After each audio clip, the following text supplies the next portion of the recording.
नमस्कार साथियों, बहुत बहुत स्वागत है आपका। तो आप 3 टॉपिक कर चुके हो, वर्ण, संज्ञा और सर्वनाम।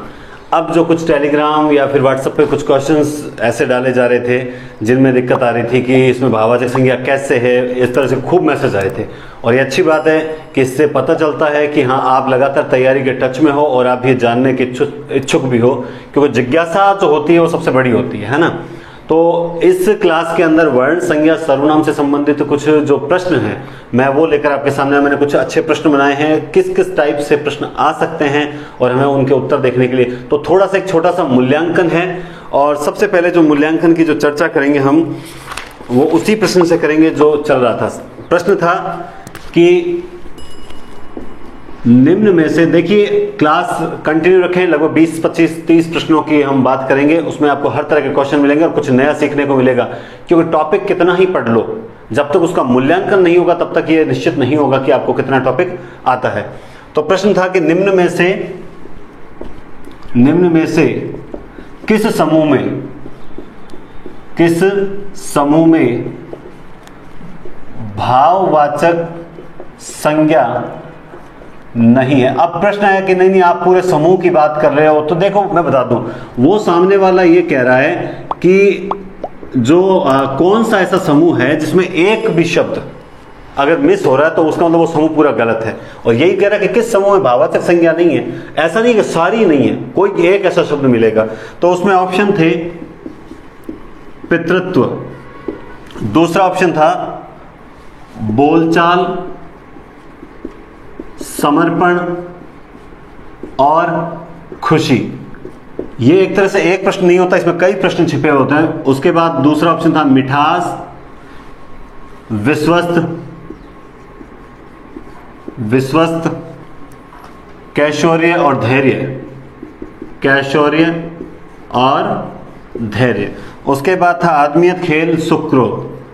आदमियत, सुख, खेल और क्रोध। और चौथा ऑप्शन जो आपको दिया था हरितिमा, सफेदी, बुढ़ापा, लालिमा। सफेदी, बुढ़ापा और लालिमा। ठीक है, तो ये ऑप्शन था कि किस समूह में भाववाचक नहीं है। आप सबसे पहले आराम से देखो, एक तो हमारे क्या होता है धैर्य, तो हमें धैर्य तो बिल्कुल भी नहीं है। देखा, फटाफट देखा और सीधा तुक्का मार दिया, फिर वापस दूसरा ऑप्शन भेजते हो। नहीं सर, ये होगा। आंसर एक बार दिया जाता है, सोच समझ के दो। एक क्वेश्चन पे टाइम लगाइए। ये इतने सरल क्वेश्चन नहीं होते हैं, इस प्रकार के जो होते हैं जिसमें नहीं आ जाता है, वो इतने सरल क्वेश्चन नहीं होते हैं। टाइम लगाइए और फिर आंसर दीजिए, क्योंकि आंसर जो होते हैं वो सिमिलर बहुत ज्यादा होते हैं। आप देखिए, एक तो याद रखना त्व, अगर त्व और ता प्रत्यय है तो आप यूं 100% कह सकते हैं, लेकिन हिंदी में 100% कुछ भी नहीं कहा जा सकता। 99% क्या होगी? भाववाचक संज्ञा होगी। 99.99% भाववाचक। तो पितृत्व, गुरुत्व, शिष्यत्व, ये होती है भाववाचक संज्ञाएं। अब बात आती है बोलचाल, ये एक भाव है, ठीक है। बोलना, चालना, इन क्रियाओं का भाव क्या? बोलचाल। समर्पण, बिल्कुल समर्पित, ये क्या? समर्पित विशेषण हो गया, इत प्रत्यय विशेषण है। खुशी भाव है, भाववाचक संज्ञा, जिनको छुआ नहीं जा सकता, महसूस किया जा सकता है। आम मीठा है, मिठास भाव है। किशोर से कैशोर्य, धैर्य, ये जो ये प्रत्यय लगता है, ये नहीं है, सॉरी, ये कैशोर्य, ठीक है। किशोर में आदमियत, सुख, खेल। अब किसी ने कहा कि खेल में भाववाचक संज्ञा नहीं है। देखो, जो क्रियाओं से भाववाचक संज्ञा बनती है उनमें खेलना क्रिया होता है, ठीक है। खेलना, चलना, ठीक है, दौड़ना, ये क्या है? ये क्रियाएं हैं। और इन क्रियाओं में भाव क्या है? खेलने में खेल का भाव है, चलने में चाल का भाव है, दौड़ने में दौड़ का भाव है। तो खेल याद रखना भाववाचक संज्ञा। आप कुछ कहें जातिवाचक संज्ञा, क्योंकि वो उसे किस तरह से ले रहे हैं, वो वर्गीकरण सही करने की कोशिश कर रहे हैं। वो वर्गीकरण इस प्रकार से ले रहे हैं कि खेल कई प्रकार के होते हैं तो खेल जातिवाचक है। नहीं, ऐसा नहीं है। खेल क्या है? भाव है। क्रोध भाव है। हरितिमा, हरा से हरितिमा, हरियाली, भाव है। चारों तरफ आपको पेड़ पौधे दिखाई दे रहे हैं, लेकिन आप कहते क्या हो कि यार हरियाली कितनी है। अब ये हरियाली क्या है? वो चारों तरफ जो हरे भरी जो प्रकृति दिखाई दे रही है, उसे हमने क्या, उसमें क्या भाव छिपा? हरे रंग का, हरियाली, हरितिमा, है ना। सफेद रंग में सफेदी का भाव छिपा है, बूढ़े में बुढ़ापा और लाल में लालिमा। तो फिर गलती कहां थी? विश्वस्त, विश्वास नहीं था, ये क्या था? विश्वस्त था। तुम मेरे विश्वस्त हो, तुम्हारी विशेषता है। तो यहां पे क्या हो गया? ये विशेषण था। अब एक बात आती है, हम कैसे पता लगाएं कि कौन सा विशेषण है और कौन सा भाववाचक संज्ञा? बात मेरी समझना। एक तरीका बताता हूं। जैसे एक शब्द हमने लिखा मीठा और मिठास, दो शब्द हैं, हमें नहीं पता इसमें किसमें भाववाचक है किसमें विशेषण है। आप एक तरीका अपना लो, दोनों के आगे संज्ञा थोड़ी उपयुक्त लगाना, दोनों के आगे एक संज्ञा प्रयुक्त करो, सेब, आम, और इधर भी आम। जिसके साथ सेट हो जाए वो तो है विशेषण, और जिसके साथ सेट नहीं हो वो है संज्ञा, क्योंकि संज्ञा के साथ कभी सेट। आम मीठा है, इसका मतलब आम की क्या विशेषता है? मीठा, विशेषण है। बात समझ आई? और आम मिठास है, नहीं, अब सेट नहीं, क्योंकि दोनों ही संज्ञा है, दोनों ही क्या है? संज्ञा है। और देखिए जहर और जहरीला, आप लगाइए सांप, इधर भी लगाइए सांप। सांप जहर है, नहीं सेट हुआ, सांप जहरीला है, सेट हो गया। इसका मतलब ये विशेषण है। विशेषण होगा तो संज्ञा के साथ सेट होगा, लेकिन जब संज्ञा ही होगी तो वो सेट नहीं हुई। दुनिया का कोई सा भी शब्द देख लीजिए, बहुत शानदार तरीका बता रहा हूं आपको। अपने कैमरे के सामने जितनी देर रहना है उतनी देर टॉपिक की ही बात करनी है। मजा नहीं आ रहा, आप तेज बोल रहे हो, स्पीड बोल रहे हो, वीडियो है, लाइव क्लास नहीं, आराम से बैक कीजिए, वापस रिवाइंड कीजिए, कोई दिक्कत नहीं है, ठीक है। आप ऐसे मान लीजिए सफेद, और ये ले लिया सफेदी, आप दोनों के आगे एक संज्ञा लगा दीजिए ना, दीवार, इसके आगे भी दीवार। दीवार सफेद है, विशेषता है, दीवार सफेदी है, भाव है। संज्ञा के साथ प्रयुक्त नहीं होगी। ये रामबाण औषधि है, ये रामबाण औषधि है। आप इससे भाववाचक संज्ञा और विशेषण को अलग कर सकते हो, और ऐसा दुनिया में कोई सा भी क्वेश्चन आ जाए वो कभी भी आप गलत नहीं करोगे। बात समझ आई? तो इसमें आंसर बी राइट था, ज्यादातर लोग डी वगैरह राइट कर रहे थे। समझ आई बात? आगे प्रश्न देखिए, कुछ और बात चर्चा करते हैं। जैसे सेम प्रश्न वही है, निम्न में से किस समूह में विशेषण से बनी भाववाचक संज्ञाएं नहीं है? देखिए किस समूह में, एक थोड़ा जोड़ दिया, विशेषण से बनी भाववाचक संज्ञा नहीं। इंपॉर्टेंट यहां है, विशेषण से बनी भाववाचक संज्ञा नहीं है। ध्यान से ऑप्शन देखते जाइए और सही करने की कोशिश कीजिएगा, ठीक है। पहला ऑप्शन है अस्थिरता, आपके पास खूब समय है। अस्थिरता, कुटिलता, एकता, कुटिलता और एकता। अस्थिरता, कुटिलता, दिखाई नहीं दे रहा तो मैं बोल तो रहा हूं, आप समझ तो सकते हो ना।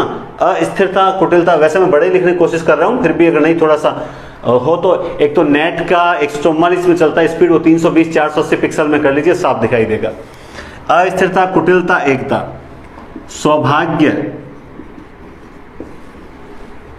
कुंवारापन,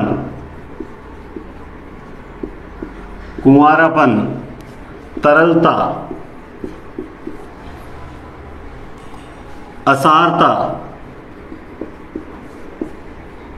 एकाकीपन, प्रचलन,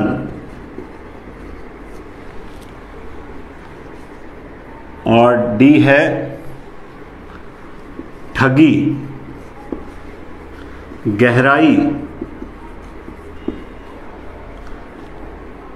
और तीव्रता। अब ये तीन ऑप्शन है सब में। ये क्या पूछ रहा है? विशेषण से बनी भाववाचक संज्ञाएं नहीं है। आप देखिए अस्थिर विशेषण है कि नहीं, सीधा ता प्रत्यय लगाया, दिमाग पर जोर डालने की आवश्यकता नहीं, ठीक है। भाववाचक संज्ञाएं तो है, लेकिन अब की बार प्रश्न चेंज कर दिया। क्या पूछ रहा है? विशेषण से बनी। इसका मतलब ये नहीं अच्छा ता वाले सारे भाववाचक है, क्योंकि प्रश्न की लैंग्वेज देखिए, विशेषण से बनी। अस्थिर में विशेषण है, बिल्कुल है।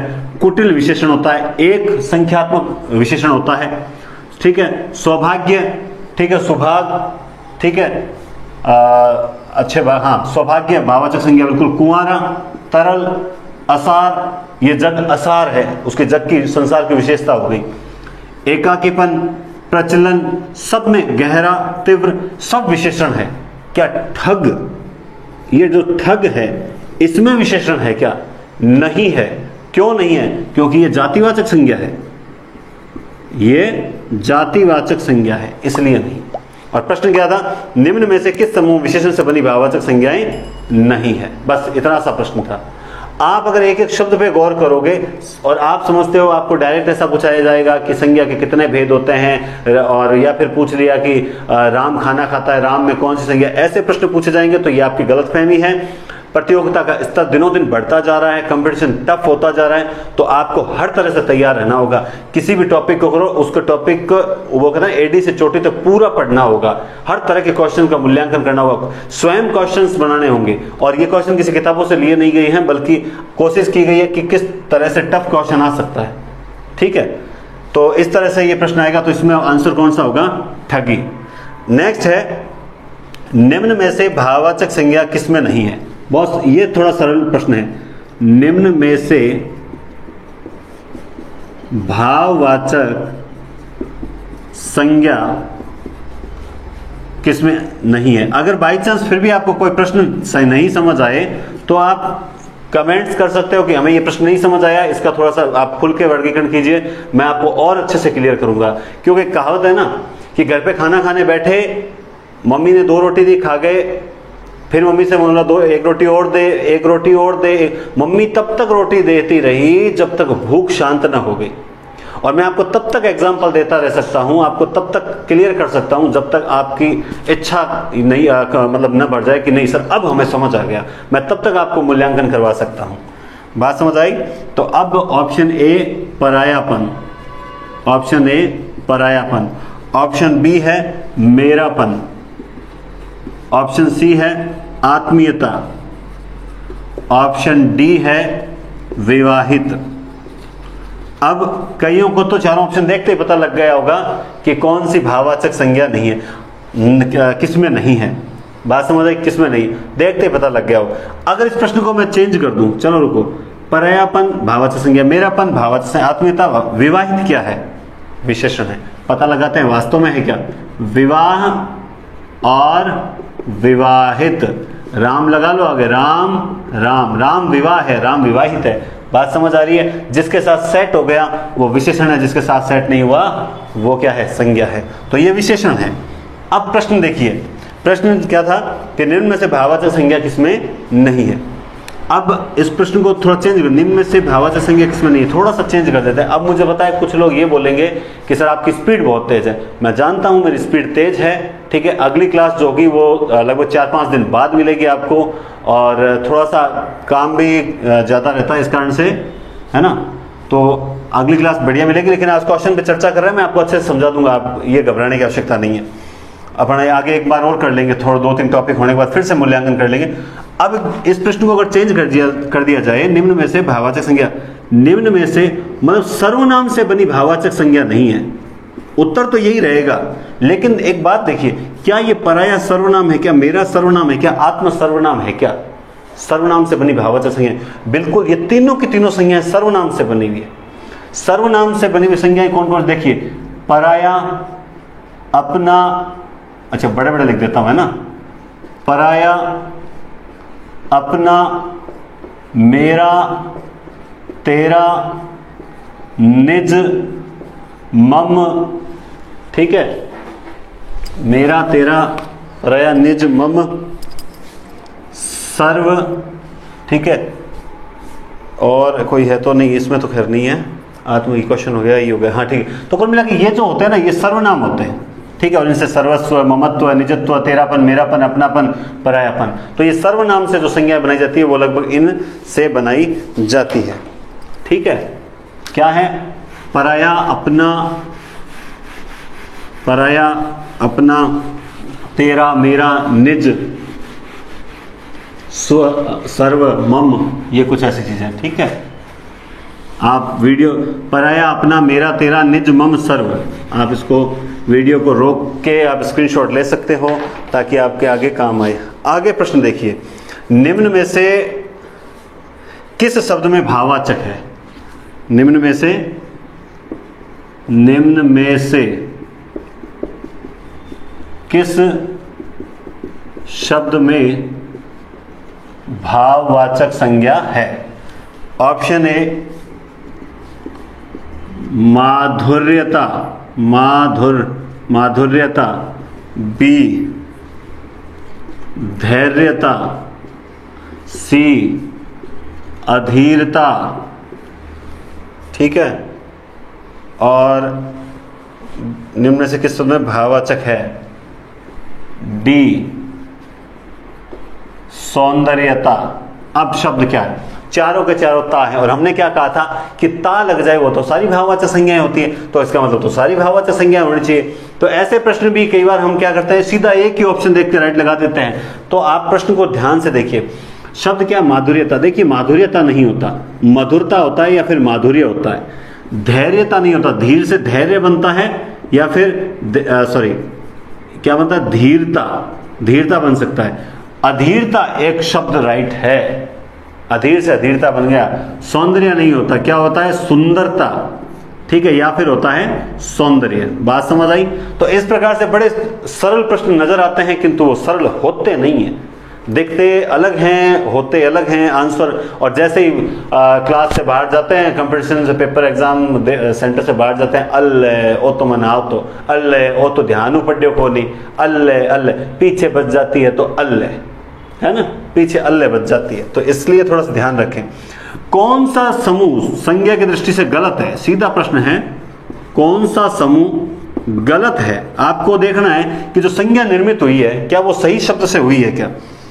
हमने लिखा काटना, पहला है काटना से कटाव, बी जो है कातना से कताई, कातना से कताई। आपको देखना है क्या सही बना हुआ है क्या? सी है कसना, कसना से कसावट, और डी ऑप्शन है मौलिक से मौलिकता, ठीक है। अब देखिए, काटना से कटाव, कसना से कसावट, कातना से कताई, मौलिक से मौलिकता। अब ये अच्छा प्रश्न है, क्या काटना, इसमें से आप सोच लीजिए कि आपको कौन सा आंसर सही लग रहा है ना। अब सबसे देखो, काटना, कोई चीज काट रहे हैं तो कताई हो रही है, ये तो सही है। मौलिक शब्द है और मौलिक से मौलिकता ही बनता है, मूल से मौलिक, मौलिक से मूल शब्द था, मूल से मौलिक विशेषण बना, और विशेषण से वापस क्या बन गया? मौलिकता। ये भी सही है। कसना, कोई चीज आप कस रहे हो तो उसमें क्या आ रही है? कसावट आ रही है, उसमें भाव क्या आ रहा है? कसावट आ रही है, समझ रहे हो? कोई चीज बना रहे हो, बनावट, भाव है। काटना से कटाव, आप कोई चीज काट रहे हो, कोई चीज काट रहे हो तो कटाव आ रहा है क्या? नहीं, काट रहे हो उसका मतलब उसमें भाव तो कटाई का छिपा है ना, उसमें भाग। देखिए दो शब्द है, कटना और काटना, बहुत सिमिलर है। कटना, इसका मतलब कटाव आ रहा है, उसमें कोई चीज कट रही है अपने आप, उसमें कटाव आ रहा है। और जो चीज काटी जा रही है उसमें क्या हो रही है? उसमें भाव कौन सा है? कटाई का। कटना, काटना, आ की मात्रा ही तो चेंज की, यहां सारा गेम ही चेंज हो गया। बात समझ आ रही? हर प्रश्न में कुछ न कुछ छिपा होता है। अगर एग्जामिनर अच्छा बैठ जाता है और पेपर बनाता है तो कई बार आपके पास सिर्फ इतना ही कहने के लिए होता है कि पेपर टफ घणो आयो, नहीं तो मेरो सिलेक्शन हो जा, तो है ना। तो इसलिए याद रखना, पेपर टफ आओ चाहे सरल आओ, आपका सिलेक्शन होना चाहिए। और सिलेक्शन करने के लिए पागलपन, जुनून और जिद की आवश्यकता होती है। हर चीज क्लियर हो जानी चाहिए। और अगर आपके लिए लगातार, ठीक है, थोड़ा सा संसाधन, जितने संसाधन मिल रहे हैं उससे आपको बेस्ट देने का प्रयास कर रहा हूं, धीरे धीरे आपको और बेस्ट दूंगा, लेकिन रेगुलरिटी और समर्पण बहुत जरूरी है। अगर आप में वो नहीं है तो मेरी क्लासेस का कोई मोल नहीं है। आप आ रहे हो, वीडियो देख रहे हो और देख के चले जा रहे हो, कुछ तो पूछ रहे, सर यूट्यूब पे सब्सक्राइब करना जरूरी है क्या? अगर बिना गुरु दक्षिणा के तो शिक्षा भी नहीं ली जाती थी, पहले भी आज भी। तो आपसे कुछ दक्षिणा यही तो है कि आप जरूरतमंदों तक ज्यादा से ज्यादा शेयर कीजिए। बात समझ आ रही? आप वीडियो देख रहे हो, वीडियो कंप्लीट देखिए, लाइक कीजिए, कमेंट कीजिए, शेयर कीजिए। अब बस यही आपकी गुरु दक्षिणा समझ लीजिए, है ना। अब हम बात करते हैं मोहन माता जी के साथ पूरी रवाना हुआ। कहां? पूरी रवाना हुआ। मोहन माता जी के साथ पूरी रवाना हुआ। इसमें संज्ञा कौन सी है? व्यक्तिवाचक, जातिवाचक, व्यक्तिवाचक, जातिवाचक, समूहवाचक या फिर डी कोई नहीं, या फिर डी कोई नहीं। फॉर्मेलिटी नहीं कर रहा हूं, बहुत शानदार चीज समझाने जा रहा हूं। मोहन माता जी के साथ पूरी, अच्छा जगन्नाथ पुरी और ये पूरी वो पूरी, पुरियां तो बहुत है, इसका मतलब इसमें कौन सी संज्ञा हो गई? जातिवाचक। सिंपल सी बात, तुक्का जातिवाचक बचा के देगा। लेकिन याद रखना कुछ जातिवाचक शब्द ऐसे हैं जो किसी न किसी चीज के लिए रूढ़ हो चुके हैं। जब भी कोई कहता है मैं पूरी जा रहा हूं तो याद रखना सीधा पहला दिमाग में आता है जगन्नाथ पुरी। पूरी होगी और पूरियां, ठीक है, लेकिन ये पूरी शब्द जो किसके लिए रूढ़ हो चुका है? जगन्नाथ के लिए रूढ़ हो चुका है। तो इस कारण से यहां पर कौन सी होगी? व्यक्तिवाचक संज्ञा होगी। वे जातिवाचक शब्द जो किसी पर्टिकुलर व्यक्ति के लिए रूढ़ हो चुका है, गांधी, महात्मा गांधी के लिए रूढ़ हो चुका है, नेहरू, जवाहरलाल नेहरू के लिए रूढ़ हो चुका है। बात समझ आ रही है? ठीक है, इसलिए जैसे पटेल, ठीक है, पटेल ने देश के लिए इतना, तो पटेल कहते हैं वल्लभ भाई पटेल दिमाग। तो जो जातिवाचक किसी चीज के लिए रूढ़ हो जाते हैं वो किसके अंतर्गत आते हैं? व्यक्तिवाचक के अंतर्गत। ये भी आपको उस दिन टॉपिक में बताया था, नहीं आता तो एक बार टॉपिक जरूर देखें। जैसे आपको एक प्रश्न और लेते हैं थोड़ा हटके। महाराणा प्रताप का जन्म संवत, ठीक है, 1540 में हुआ, ठीक है। अब इस पे मत जाना सर 1593 1540, वो अलग मैटर है। हमारा काम क्या? रेखांकित शब्द में कौन सी संज्ञा है? वही सेम ऑप्शन, व्यक्तिवाचक, जातिवाचक, समूहवाचक या कोई नहीं। आप मुझे बताओ, संवत शब्द जो है, संवत का तो सन तो बता रहा है, लेकिन आप नोटिस कीजिए ये एक जातिवाचक शब्द है क्योंकि संवत में सारे संवत आ गए, ठीक है। संवत यानी समय बता रहा है, कुल मिला के क्या बता रहा है? समय बता रहा है। लेकिन ये संवत जो है विक्रम संवत के लिए रूढ़ हो चुका है। संवत आते ही हम कभी ईस्वी नहीं समझते हैं, समय ही तो दर्शा रहा है, हम इसे ईस्वी नहीं समझते हैं, हम इसे हिजरी नहीं समझते हैं। ये संवत क्या है? विक्रम संवत समझते हैं। हमें पता है कि कितना ईस्वी से कितना गैप जाना है, कितना क्या करना है। ये किसके लिए रूढ़ हो चुका है? विक्रम संवत के लिए। तो इसमें भी कौन सी संज्ञा होगी? व्यक्तिवाचक। अब आप कहोगे सर ये कोई बात थोड़ी है, हमने उस किताब में ये पढ़ा हो, आपने किसी भी किताब में कुछ भी पढ़ा हो, ठीक है, लेकिन जो चीज यहां बता रहा हूं एकदम क्लियर है, और अगर किसी को डाउट हो तो वो भी मुझसे क्लियर कर सकता है। कांता प्रसाद गुरु की किताब को आप अच्छे से पढ़ना, कभी समय मिले तो उसमें आप देखोगे आप बहुत सी नई चीज आपको मिलेगी। किताब का नाम भी बता देता हूं किसी की इच्छा हो पढ़ने की तो, और भी कुछ किताबें हैं उनसे आपको मैटर मिलता रहेगा, आप टेंशन मत लीजिए। एक प्रश्न बहुत अच्छा है, कहू रावण रावण जग केते, रावण जग केते, कहू रावण रावण कहता है रावण जग कहता है, इस संसार में कितने रावण है? इस वाक्य में दोनों रावण जो है उसमें कौन सी संज्ञा है? व्यक्ति, पहले में व्यक्ति और दूसरे में जाति है, या पहले में जाति और दूसरे में व्यक्ति है, या दोनों में व्यक्ति है, या दोनों में जाति है, यानी दोनों में जातिवाचक है, ठीक है। अब देखना पड़ेगा। तो अब रावण कहता है कि संसार में कितने रावण है, समझ आ रही है बात? रावण कहता है, इसका मतलब व्यक्तिवाचक है, क्यों? पर्टिकुलर रावण ही कह रहा है, खुद व्यक्तिवाचक है। इसमें व्यक्ति है, इसमें व्यक्ति है, इन दोनों जाति, यानी दो तो सिरे से खारिज हो जाए। संसार में कितने रावण, अर्थात रावण जैसे व्यक्तित्व वाले कितने और लोग हैं। इसका मतलब इस बार पर्टिकुलर रावण की बात ना होकर रावण जैसे गुणों वाले व्यक्ति की बात हो रही है, तो यहां पे कौन सा हो जाएगा? प्रश्न किस किस प्रकार से आ सकते हैं उन सब की चर्चा मैं कर रहा हूं। तो यहां पे क्या हुआ? पहले में व्यक्तिवाचक संज्ञा और दूसरे में क्या हो गया? जातिवाचक संज्ञा हो गई। बात समझ आई? तो अब एग्जाम्पल कैसा भी आ जाए, धैर्य से पूरे प्रश्न, और याद रखना भले ही ऑप्शन ए राइट हो, किंतु आपका फर्ज बनता है कि आपको पूरा प्रश्न पढ़ना बहुत जरूरी है, ठीक है। जैसे अब एक प्रश्न आता है, निम्न में से सर्वनाम में शामिल नहीं है। आप सर्वनाम क्या करते हैं? निम्न में से सर्वनाम में शामिल नहीं है। मैं आपको दो तीन मेन चीजें बताने के लिए आया हूं आज आपके समक्ष, तो वो मैं बता के जाऊंगा। एक तो मैंने आपको विशेषण और संज्ञा की पहचान करने का तरीका बता दिया, एक मैं सार्वनामिक और निश्चयवाचक, वो जो दिक्कत आती वो सर्वनाम नहीं, निम्न से सर्वनाम किसमें नहीं है। और ऑप्शन में आ गया कोई, बी है कुछ, सी है किसी, कोई, कुछ, किसी, और एक हो गया क्या, डी क्या। अब आपको पता है चारों ही सर्वनाम है, तो फिर ये प्रश्न क्या पूछना, निम्न में से सर्वनाम में शामिल नहीं है, सर्वनामों में। इसका मतलब ये पूछना चाह रहा है कि जो 11 सर्वनाम की संख्या बताई गई थी, कामता प्रसाद गुरु ने सर्वनामों की संख्या 11 बताई है, उनमें शामिल कौन सा नहीं। आपको पता है उसमें कोई शामिल था, आपको पता है उसमें कुछ शामिल था, आपको पता है उसमें क्या भी शामिल था, क्या किसी शामिल था, क्या उसमें किसी शामिल नहीं था। ये सरल प्रश्न है, लेकिन थोड़ा सा अगर ध्यान नहीं दे तो गड़बड़ जाए। अब मेन प्रश्न, ये काले बाल हैं, ये काले बाल हैं, इसमें ये जो है वो क्या है, ऑप्शन ए, ये काले बाल हैं, हाँ सॉरी, इसमें सर्वनाम कौन सा, ये सरल प्रकार है, इसमें सर्वनाम कौन सा है, ये सर्वनाम है या फिर काले सर्वनाम है या फिर बाल सर्वनाम है या फिर डी जो है वो है सर्वनाम है। तो ये आपको सबको पता है कि इसमें सर्वनाम कौन सा है, ये सर्वनाम है।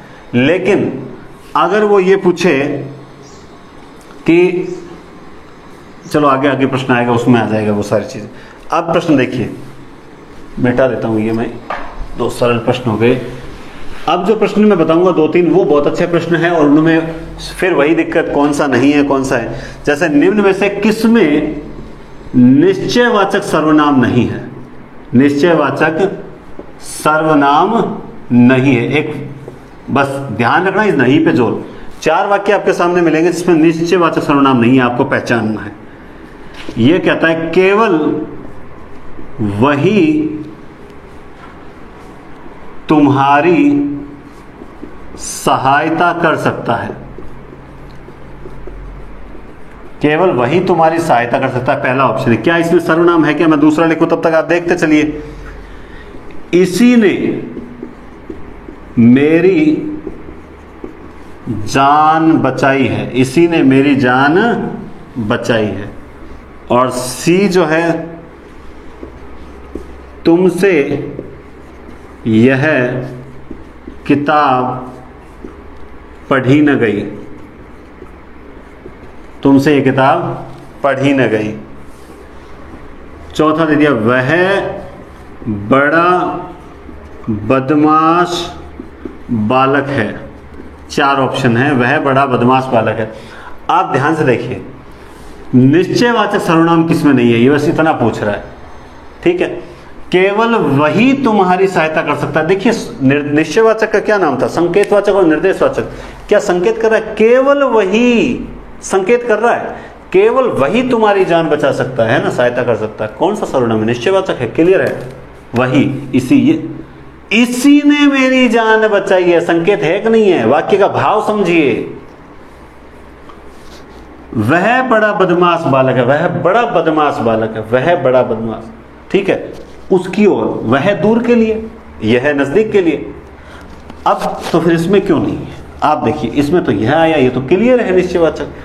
जब कभी सर्वनाम के तुरंत बाद क्या आ जाए, संज्ञा आ जाए, जब कभी सर्वनाम के तुरंत बाद संज्ञा आ जाए और वो सर्वनाम उस संज्ञा की विशेषता बता रहा हो, तो वो सर्वनाम सर्वनाम न रहकर सार्वनामिक विशेषण कहलाता है। अब यहां पर भी देखें, यह किताब, सर नहीं तो संकेत कर रहा है, आप वो छोड़िए, क्या है, संज्ञा, सर्वनाम के तुरंत बाद क्या आ गया, संज्ञा आ गई। अब ये सर्वनाम नहीं है, सार्वनामिक विशेषण है। देखिए यह अभी छपी है, एक पुस्तक है जो यह अभी छपी है, और यह पुस्तक अभी छपी है, दोनों में यह है। लेकिन यहां तो यह सर्वनाम है, जबकि यहां यह क्या है, इस पुस्तक की विशेषता बताने के कारण क्या हो गया, सार्वनामिक विशेषण हो गया।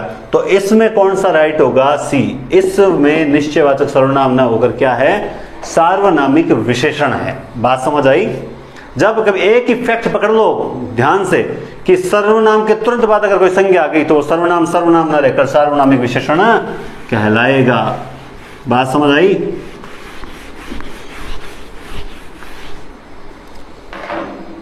ठीक है, अब बात करते हैं किस वाक्य में सर्वनाम का सही प्रयोग नहीं हुआ। सर्वनाम का सही प्रयोग नहीं हुआ। बस आपको ऐसा वाक्य ढूंढना है जिसमें सर्वनाम का सही प्रयोग नहीं हुआ। पहला ऑप्शन, अपने से बड़ों का आदर करना चाहिए। अपने से बड़ों का आदर करना चाहिए। किसी ने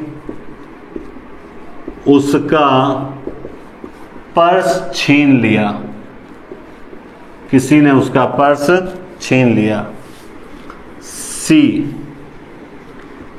यह जूता उसका लगता है। और डी है, पहले आंसर मत देने की कोशिश करना, चौथा ऑप्शन अभी आया नहीं है। तुम वही होना, तुम वही होना जिसने फल चुराए। अब मुझे बताओ प्रश्न क्या है। प्रश्न कहता है, कोई स्पेसिफिक नहीं पूछा, डायरेक्ट पूछ रहा है सर्वनाम का सही प्रयोग किसमें नहीं है। अपने से बड़ों का आदर करना चाहिए। अपने से, इसका मतलब निजवाचक सर्वनाम है, ध्यान रखना। अपने से, अपना शब्द अपने लिए, खुद के लिए प्रयुक्त हुआ है ना। खुद को बड़ों का आदर करना चाहिए। अपने से बड़ों का, जो खुद से बड़े हैं उनका आदर करना चाहिए, निजवाचक है। किसी ने उसका पर्स, किसी ने नहीं पता है, अनिश्चय है, सर्वनाम का सही प्रयोग है। ने, राम ने, यानी संज्ञा के स्थान में प्रयुक्त हुआ शब्द है।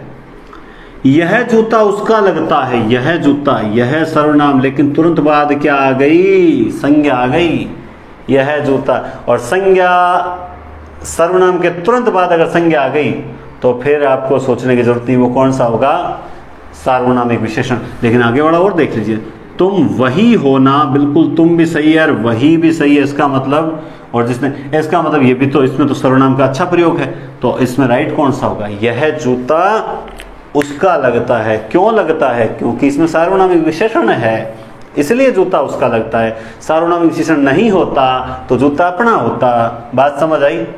तो सर्वनाम, प्रश्न का तरीका देखिए, सर्वनाम का सही प्रयोग नहीं हुआ है, प्रश्न ये पूछ रहा है। हर प्रश्न के पीछे कोई ना कोई लॉजिक जरूर होगा।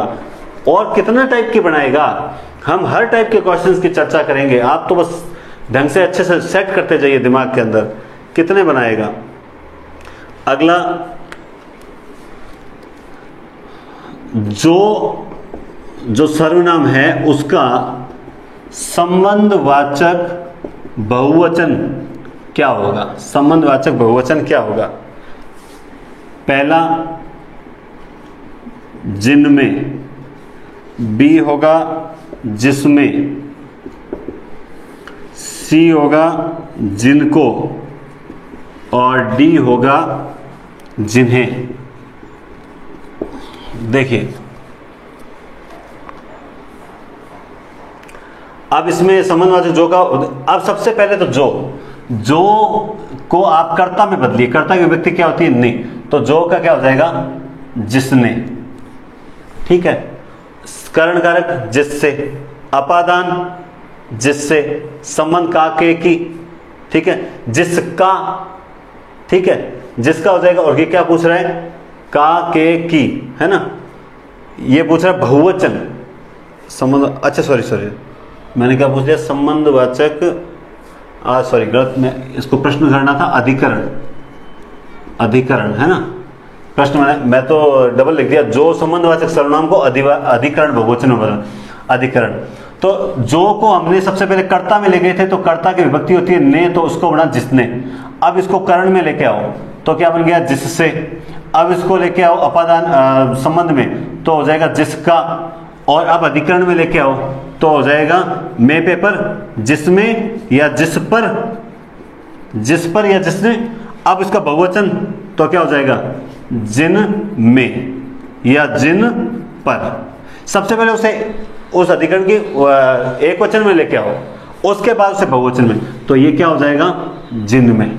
सबसे पहले कोई भी चीज आ जाए उसको कर्ता में बदलना है, उसके बाद बहुत इजी हो जाएगा। अब ये पूछता है कि क्या का अपादान बहुवचन क्या होगा, क्या का अपादान बहुवचन क्या होगा, बहुवचन क्या होगा। अब आप में से कुछ लोग तो बनाने बैठ गए होंगे, क्या क्या को, इसको आपको बता दूं, क्या का कोई रूप नहीं होता है, ये दिमाग में बिठा लो। क्या का कोई रूप नहीं होता। मैं ऑप्शन देने से पहले क्लियर कर देता हूं, कुछ तो दिमाग में सोचने लग गए, नहीं सोचना है, टॉपिक देखना मेरा सर्वनाम, उसमें क्लियर बताया गया क्या का कोई रूप नहीं होता। ठीक है, इसके अलावा सर्वनाम में कारक जो होते हैं वो कितने होते हैं? 6 कारक होते हैं। सॉरी, सर्वनाम में कितने कारक होते हैं? 7।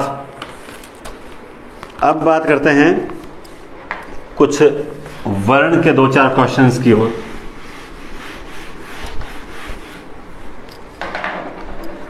देखिए, एक प्रश्न है कि निम्न में से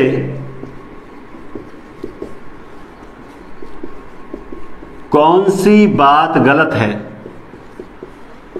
निम्न में से कौन सी बात गलत है? स और द। सबसे पहले ध, ठीक है, सबसे पहले ध। ध क्या सगोस है क्या? महाप्राण है क्या? और दंते है क्या? फिर ये कह रहा है ब। ब जो है वो सगोस है क्या? वो ओष्ठ्य है क्या? वो महाप्राण है क्या? प्रश्न ऐसे आएंगे ना, वही टफ आएंगे। सिंपल प्रश्न तो हर कोई सही करेगा। अगर आगे निकलना है कंपटीटर में, जो कंपटीटर्स हैं आपके, उनसे आगे निकलना है तो आपको उनसे थोड़ा आगे चलना होगा, अच्छी रणनीति रखनी होगी। और आपको लगता है कि नहीं मैं ऐसे ही टाइम पास कर रहा हूं, तो भले ही आपकी इच्छा है, बाकी मैं आपको बार बार कह रहा हूं कि आपको पूरा सिलेबस करवाया जाएगा और अच्छे से प्रैक्टिस करवा दूंगा। और फिर भी आपको लगता है कि नहीं है, ऐसे यूट्यूब पे जैसे होता है टाइम पास कर रहे हैं वैसे मैं कर रहा हूं, तो आपकी इच्छा है, आपको नियमित रहने की कोई आवश्यकता नहीं। भले ही पढ़ने वाले 50 भी रहें तो भी मुझे अच्छा लगेगा। देखिए ध, अब आपको इनके विषय, सबसे पहले त थ द ध सगोस होते हैं कि नहीं होते हैं? त थ द ध। चौथा है तिचो पांत ह स्वरा सगोसा, सगोस है। महाप्राण है क्या? महाप्राण कौन? द्विचय उसमें त थ द ध। चौथा है दंते तो है, बात करते। प फ ब सगोस है।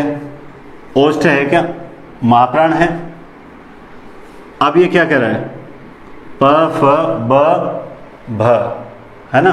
तो तीसरा हो गया, ओष्ठ है, उपनाम ओष्ठ। महाप्राण है क्या? प फ ब भ, बिल्कुल है। चौथा इसलिए च अघोष है क्या? तिचोपान अघोष तो है। च तालव्य है क्या?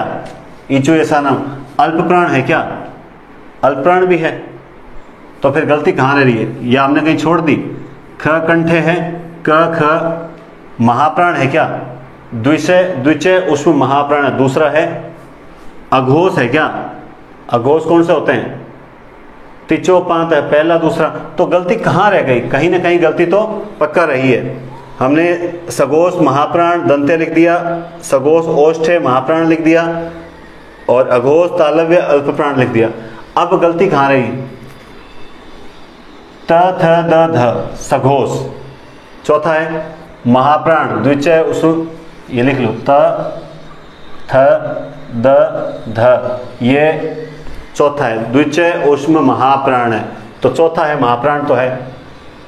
दंते त थ द ध न, दंते है तुलसीराम दंता। और सघोष है क्या? तिचोपांत है स्वरा, बिल्कुल है, महाप्राण भी है। तीसरा चौथा पांचवा ठीक है।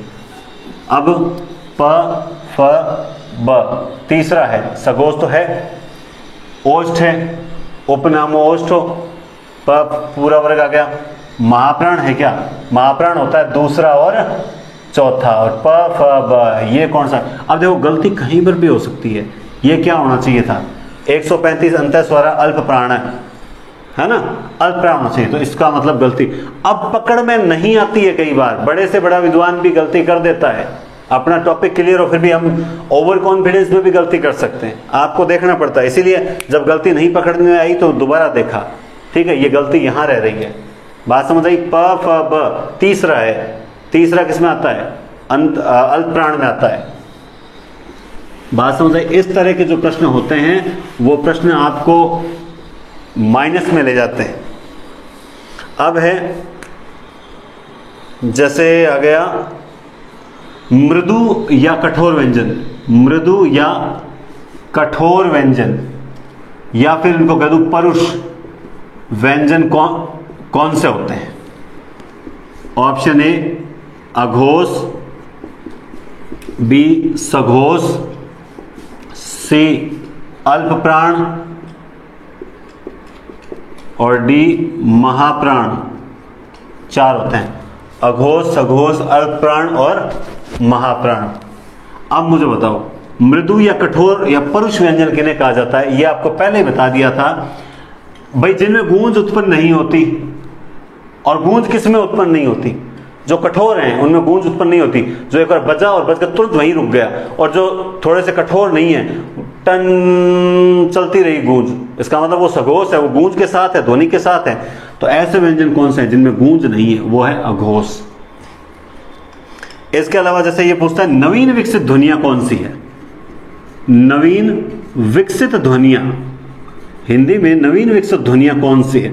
ऑप्शन ए, इसमें ये ऑप्शन ठीक है, जैसे ख, ग, बी है उ, सी है श, स और डी है ए और ओ।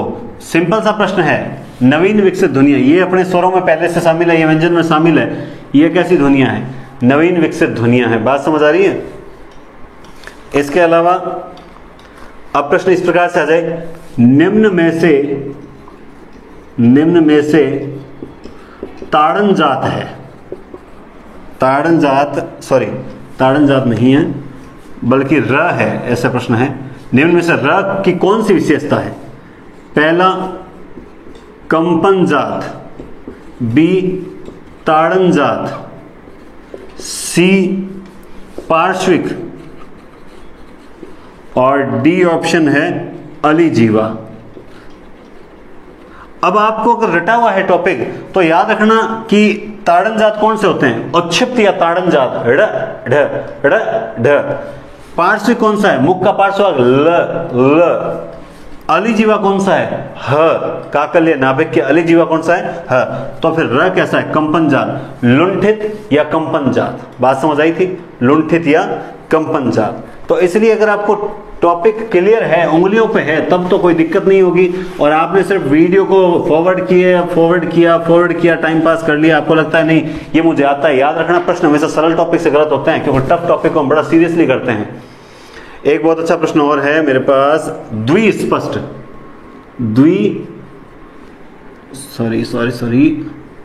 द्विस्पष्ट या फिर द्विगुण किन व्यंजनों को कहा जाता है? मैं शॉर्ट में लिख रहा हूं, द्विस्पष्ट या द्विगुण ध्वनियां कौन सी है? प्रश्न इस प्रकार से, द्विस्पष्ट या द्विगुण वाले, बी, सी और डी जो है वो ज और फ है। सीधी सी आप अगर आपने पढ़ा हो, ठीक है, द्विस्पष्ट या द्विगुण व्यंजन जो है वो कहा जाता है ड़ और ढ को, क्योंकि ये तो अयोगवा है, संघर्षहीन नहीं, अयोगवा है, स्वतंत्र अस्तित्व नहीं है इनका। ठीक है, अच्छा मैंने यहां ये लिख दिया। और ये जो य और वह ये है संघर्षहीन, ठीक है, ये संघर्षहीन है। ठीक है, और इसके अलावा ये अयोगवा हो गए, ये संघर्षहीन व्यंजन हो गए। और ये तो बाहर से फारसी है ना, ये कौन से हैं? ताड़न जात, उच्छिप्त व्यंजन या द्विस्पष्ट व्यंजन या द्विगुण व्यंजन, क्योंकि दोनों ये ट वर्ग में भी जैसे आते हैं और नुक्ता लग गया इसलिए अलग से काउंट होते हैं। द्विस्पष्ट या द्विगुण कहते हैं। ये प्रश्न इसलिए बता रहा हूं ताकि अलग अलग नाम आए तो पता चल जाए। एक प्रश्न है, निम्न में से संध्यक्षर, थोड़ा सा चेंज किया उसने, संध्यक्षर नहीं है, निम्न में से कौन सा संध्यक्षर नहीं है? पहला ओ, ए और डी है उ। संध्यक्षर नहीं है, ये कहना ये चाह रहा है कि हमने जो पढ़े थे संयुक्ताक्षर, आपको जो टॉपिक में मैंने बताया था, संयुक्ताक्षर को क्या कहा गया है? संध्यक्षर कहा गया है। संयुक्ताक्षर संध्यक्षर एक ही चीज है, नाम चेंज हुआ और हम डर गए। संयुक्त अक्षर 4 थे। आपको पता है ओ, औ, ए और ए, ये चारों क्या थे? संयुक्ताक्षर थे। ये संयुक्ताक्षर नहीं है, तो इसका आंसर कौन सा राइट होगा? डी राइट होगा। बात समझ आई? इसके अलावा एक अच्छा प्रश्न और नहीं है, ठीक है। प्रश्न और भी हैं कुछ, आपको टेलीग्राम पे जो चल रही है टेस्ट सीरीज एक तरह की चलती रहती है, तो उसमें मैं कुछ मूल्यांकन करता रहता हूं, लेकिन बहुत से जो स्टूडेंट्स हैं वो गलत आंसर देते हैं। क्यों? क्योंकि सीधा कारण ऐसा नहीं है कि वो इंटेलिजेंट नहीं, वो अच्छा पढ़ते हैं, बढ़िया है, लेकिन जब तक आप क्वेश्चन को पूरा पढ़ोगे नहीं, तुक्का मार दिया और फिर सोचते हो अब ध्यान से पढ़ूं, पहले अच्छे से पढ़िए, उसके बाद आंसर दीजिए। आप यकीन मानिए, लगातार प्रैक्टिस, जो संसाधन जितने हैं, टाइम जितना मैं निकाल पा रहा हूं आपके लिए, उसमें आपको बेस्ट से बेस्ट मिलेगा, लेकिन जरूरत है आपको लगातार कंटिन्यू पढ़ने की। आप बार बार ये शर्म करें, लाइक और शेयर क्यों नहीं कर रहे हो? आप वीडियो देख के अगर व्यूज आ रहे हैं 400 और लाइक आ रहे हैं 50-60, तो उससे या तो फिर ये होना चाहिए कि मेरे वीडियो में कुछ कमी है तो आप बताइए, जो आपको समय दिया जा रहा है या तो कमी बताइए, अदरवाइज आप लाइक शेयर कमेंट इस पर आप विशेष ध्यान रखिए। वो एक वर्ड चलता है ना, हाँ दबा के करो, दबा के लाइक करो, वैसे तो आपको ये जरूरत करनी पड़ेगी, ये आपको इतना सा करना पड़ेगा। आपको मैं 1 घंटा डेली देने की कोशिश कर रहा हूं, हो सकता है आगे मैं और नियमित दूं बढ़िया से एग्जाम विज्ञप्ति आने के बाद, तो उसके लिए आपको भी अपना थोड़ा समर्पण दिखाना पड़ेगा। आप सोचते हो कि नहीं बिना सब्सक्राइब बिना लाइक के अपना वीडियो देख के चल जाएं, तो इससे ये सही चीज नहीं है, क्योंकि फीडबैक तो हर व्यक्ति को, बच्चे को हो चाहे बड़े को हो, हर स्टूडेंट को, अध्यापक सबको फीडबैक की आवश्यकता होती है। आप कितना अच्छा पढ़ रहे हो वो मुझे पता लगना चाहिए, और वो पता कब लगेगा? इसी चीज से लगेगा। तो आपको बहुत बहुत धन्यवाद। अगली क्लास जो होगी वो 4 दिन बाद आएगी, उससे पहले नहीं आ पाएगी, क्योंकि और कुछ कारणों से 4 दिन तक कोई क्लास नहीं आएगी। बहुत बहुत धन्यवाद।